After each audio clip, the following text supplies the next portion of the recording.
I never imagined my parents would cut me out of their will after I'd been their financial lifeline for 3 years. But when I discovered their betrayal, I made a choice that changed everything. I took leave from my job to manage their crisis. Hospital forms, insurance battles, bringing mom home-cooked meals instead of the hospital's bland offerings, and walking their aging dog. My brother, Ryan, sent a bouquet and made a single brief call. Because nothing says, "I'm there for you," like a $40 flower arrangement and a 2-minute chat, probably from the bathroom. One night, as I sat by Dad's hospital bed while he slept, I wondered if I was doing too much. Every time doubt crept in, guilt silenced it. They were my parents. They'd raised me, fed me, cared for me when I was sick. How could I not step up when they needed me? So I kept paying their bills, managing their household, being the dependable one. I slashed my own expenses, canceled my yoga studio membership, switched to budget haircuts, and ate cheap, prepped meals of lentils and veggies instead of dining out. I told myself it was temporary until they were stable again. At first, I didn't resent helping. They're my parents after all, but something felt off, like a puzzle piece missing. It was like walking into a room and forgetting why you're there, except the room was our family dynamic, and what I'd lost was my sense of worth. 6 months ago, Mom texted me about a Zoom call for family financial planning. I hoped they'd acknowledge my sacrifices, maybe even thank me for keeping their lives afloat. A daughter can dream. I joined the call early, wearing a neat sweater, hair brushed, looking like someone who didn't eat toast for dinner over the sink. Mom and Dad logged in next, followed by Ryan, who looked like he'd stepped out of a luxury menswear ad. Crisp shirt, perfectly styled hair, the kind of effortless polish that costs a fortune. "Hey all," he said, flashing a dazzling smile. "Let me share my screen." Ryan led the meeting, presenting a slick slideshow about estate planning and investments. Mom and Dad nodded along as he discussed their house, savings, and retirement funds, his delivery as smooth as a TV finance guru. "As you can see," Ryan said, pointing to a chart I couldn't decipher, "we can optimize the portfolio for growth while ensuring liquidity for current needs." Mom and Dad bobbed their heads like dashboard figurines, clearly lost but pretending to follow, their faces betraying thoughts of dinner plans. My name didn't come up once, not a single mention. I sat there muted, my face a small square on the screen as they planned their future as if I didn't exist. I was a background prop, less acknowledged than a potted plant. Slide after slide of jargon, projections, assets, strategies, and not one word about the support I'd provided. No one said, "Maybe we should stop leaning on Emily's income." I was invisible, a financial ghost, expected to contribute but never heard. At the end, Mom casually added, "Oh, Emily, the property tax is due soon. We're counting on you, dear. You're always so reliable." That was my role, the dependable one, the bill payer, the human bank. I unmuted just long enough to say, "Sure, Mom," before excusing myself with a fake work call, tears burning my eyes as I logged off. After the call, I felt empty. Something was wrong.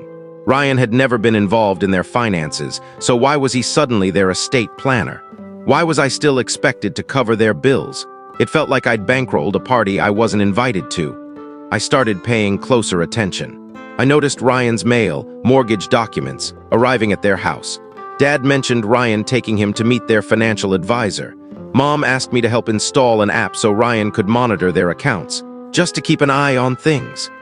Apparently, 2 people accessing their money was better than one. One Sunday, I stopped by unannounced with a batch of homemade brownies, still trying to be the good daughter despite my suspicions. Their car was gone, but Ryan's SUV was in the driveway. I let myself in and called out. No answer. In the kitchen, I heard Ryan's voice from Dad's study. He was on the phone. "Just need to finalize the transfer. Once the house is in the trust, we can." He stopped when he saw me in the doorway, quickly ending the call. "Hey, Em," he said too casually. "Just dropping off brownies," I replied, holding up the container. "What are you doing here?" "Just helping Dad sort some papers," he said, gesturing vaguely at a cluttered desk. "Boring stuff." "What kind?" I pressed. "You know, estate stuff, finances, nothing exciting." I offered to help, saying I was good at organizing, but he waved me off too quickly. "Now we've got a system." A system that clearly excluded me. I felt like I was in a psychological thriller where everyone knows a secret except you. Then, 2 months ago, I found the truth. I know I shouldn't have snooped, but when Mom stepped away to take a call, I opened a folder on Dad's desk.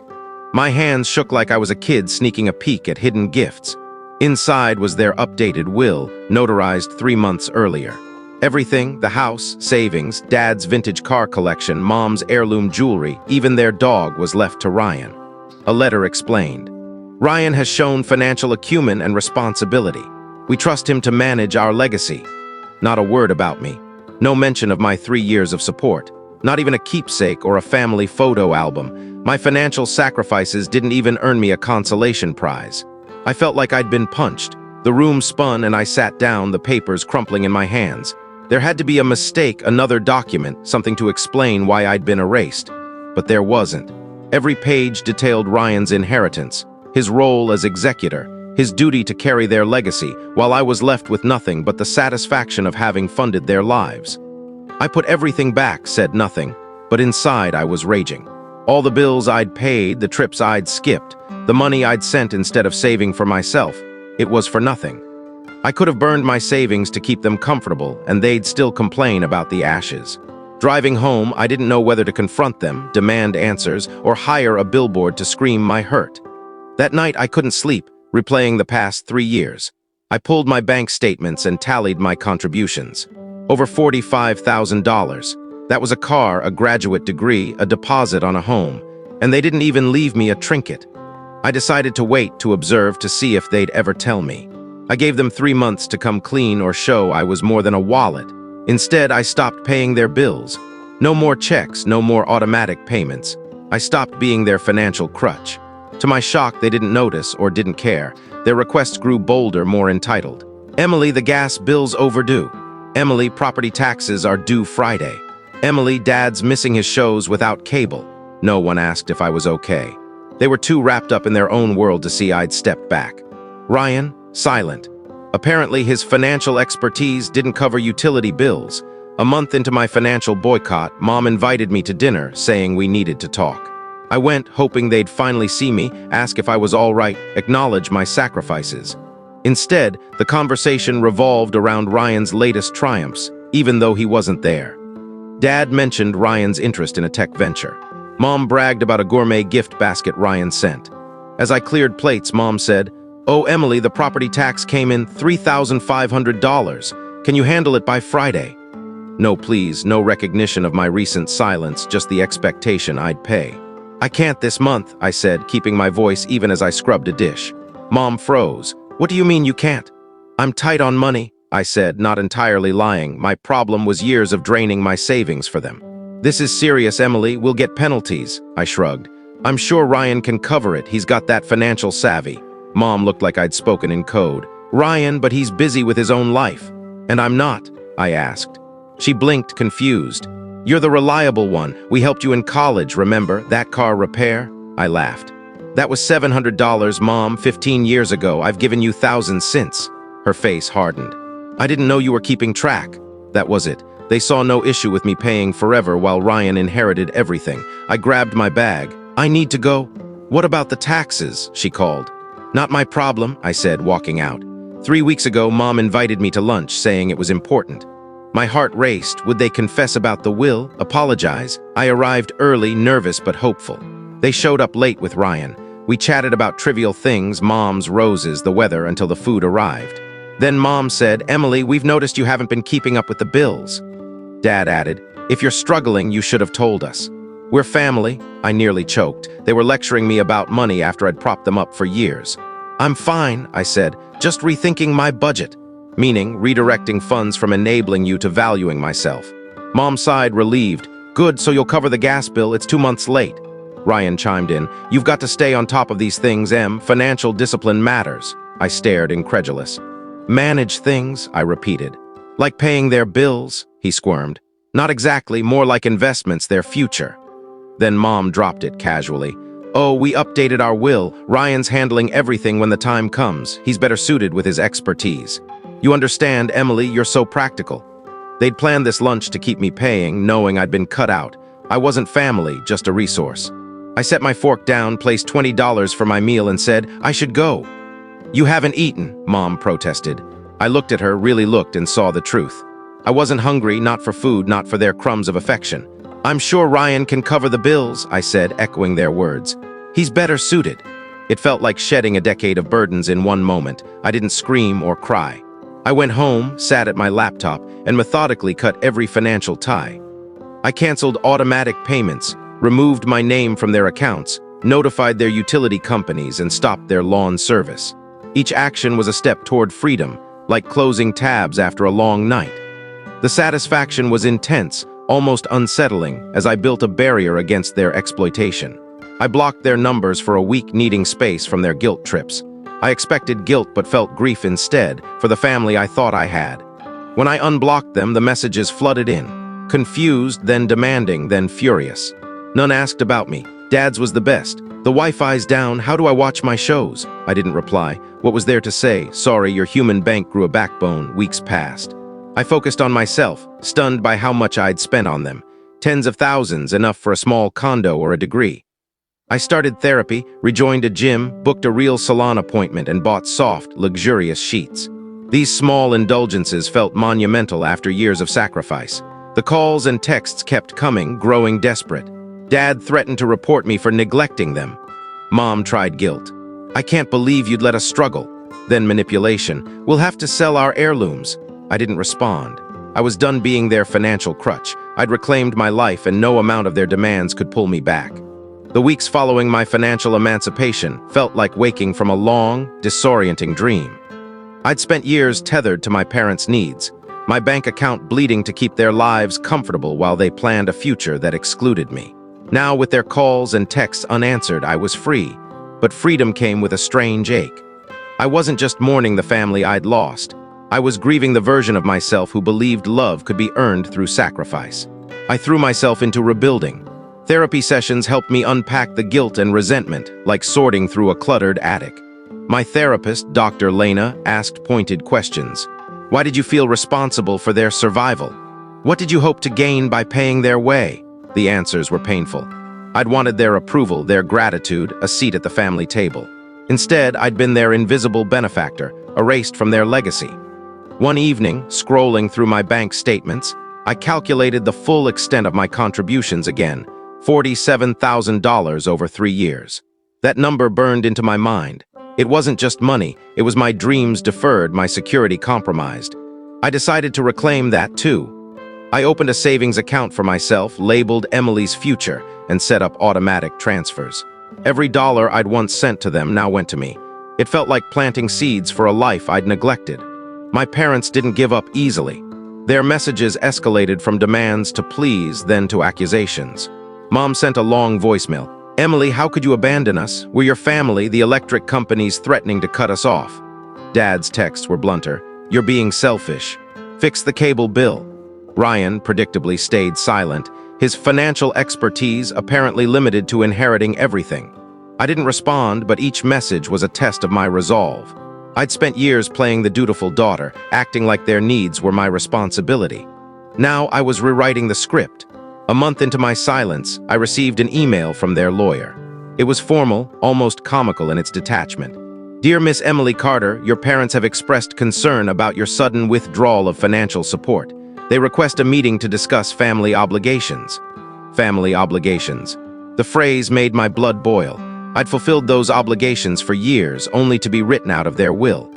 I forwarded the email to my therapist, who suggested I respond with boundaries, not anger. I drafted a reply. I've supported my parents for 3 years. I'm no longer able to do so. Please direct future inquiries to Ryan Carter, their designated estate manager. I hit send, feeling a weight lift. The lawyer's email was a wake-up call. My parents weren't just entitled, they were desperate. I started digging deeper, curious about Ryan's role. If he was their golden child, why wasn't he stepping up? I remembered the mortgage documents at their house, the phone call I'd overheard about a trust.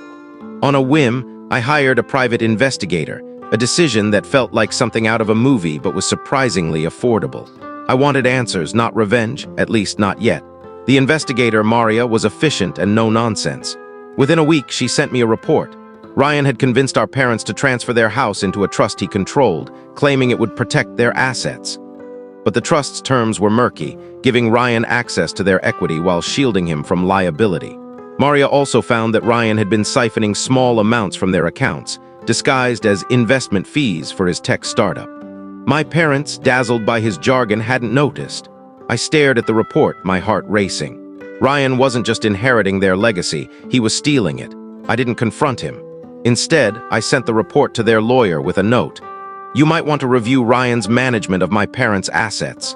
I'm happy to provide further documentation. Let Ryan explain himself. I was done playing the silent supporter. The fallout came faster than I expected. 2 weeks later, Mom called, her voice trembling. Emily, we need to talk. It's about Ryan. I agreed to meet at a neutral cafe, not their house. I arrived early, sipping coffee, my nerves taut. When they walked in, they looked older, frailer. Dad's shoulders slumped, Mom's eyes were red. Ryan wasn't with them. Emily, Mom began, we made a mistake. Ryan, he's been misleading us. They'd discovered his fees after their bank flagged unusual transactions. The trust was real, but it gave Ryan control over their home's equity, leaving them vulnerable. We didn't know, Dad said. We thought he was helping. I stayed silent, letting them speak. They admitted they'd relied on me too much, assumed I'd always be there. We changed the will, Mom said. You're included now, equal with Ryan. I nodded, but their words didn't heal the hurt. I'm glad you're fixing things, I said, but I can't go back to being your bank. I need to live for myself. Mom cried, Dad looked away, but they didn't argue. For the first time, they saw me, not as a resource, but as a person with limits. I walked away from the cafe feeling lighter, but not fully free. Their apology was a start, but trust was broken. I kept my distance, focusing on my own life. I enrolled in a financial planning course, determined to understand the systems Ryan had exploited. I started a side hustle, freelancing as a virtual assistant, and watched my savings grow. The gym became my sanctuary, each workout a reminder of my strength. My new sheets, soft and luxurious, were a small rebellion against years of self-denial. Ryan texted once, a half-hearted apology. Didn't mean to upset you, Em, let's talk. I didn't reply. His actions spoke louder than his words. Maria's updates confirmed he was scrambling to cover his tracks, but the damage was done. My parents' lawyer was reviewing the trust, and their accounts were frozen pending an audit. I didn't care about the inheritance anymore. It wasn't about money. It was about respect. 3 months later, I got a letter from Mom. Handwritten, it was a rare gesture. She apologized again, admitting they'd taken me for granted. We're selling the house, she wrote. We'll downsize and live within our means. Ryan's out of the trust. They included a small check, $5,000, a fraction of what I'd given them, but a symbol of accountability. I deposited it into Emily's future, not out of need, but as a reminder. My worth wasn't tied to their approval. I stood in my apartment, surrounded by my new life, books from my course, gym gear, a vision board with goals for travel, and a home of my own. I'd played the role of the dutiful daughter for too long, acting to earn love that should have been mine. Now I was the lead in my own story, no longer a prop in theirs. The calls had stopped. The guilt had faded. And for the first time, I felt like I belonged to myself.